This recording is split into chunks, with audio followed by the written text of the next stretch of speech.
Hi there. You're watching a short series of basic questions about Spiritism. Are there any books in Spiritism? There are many books in Spiritism, but there are 5 main books in Spiritism. The first book of Spiritism is the Spirit's Book. The Spirit's Book was first published in 1857, and it has this name because it is a book by the spirits and from the spirits.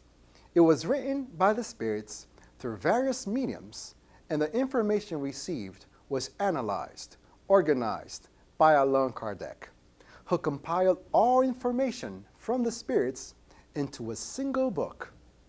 The Spirit's Book is divided into 4 parts. The first part is titled Primary Causes, which discusses the beginning of everything, and it studies about the existence and nature of God.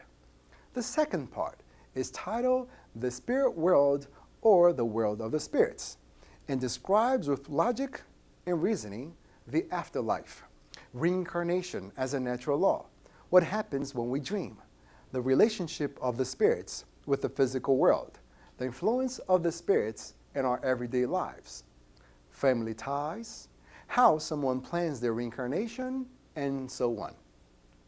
The third part is called The Moral Laws, and describes in great details what are the laws which govern our moral lives and the obligations we all have towards one another.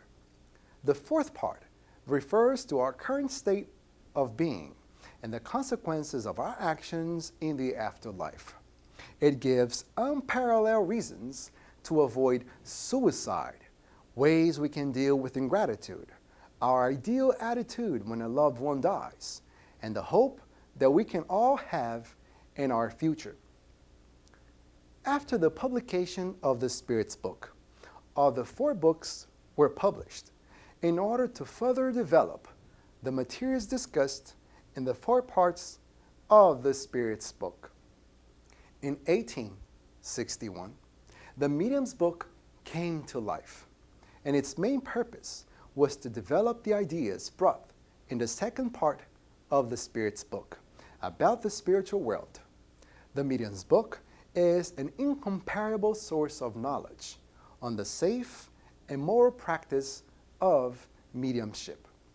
Then, in 1864, Allan Kardec published the Gospel according to his Spiritism, which demonstrates that Jesus is the perfect guide and model for humanity.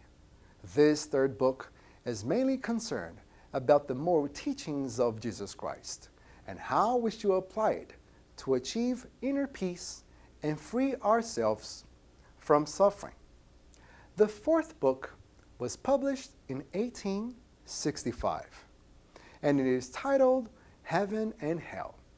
This book brings the reader real accounts of those who died, or in Spiritist terms, disincarnated.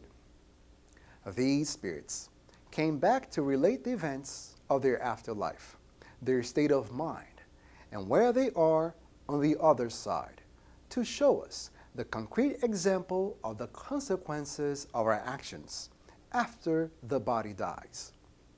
These communications are divided in 3 categories.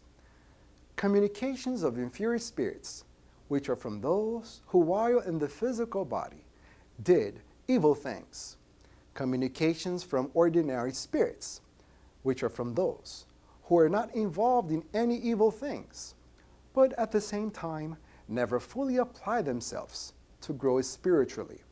The third category of communications are from highly evolved spirits, who are those individuals who solely dedicated themselves for the betterment of humankind. The book Heaven and Hell is the factual information of the consequences of our actions in the afterlife.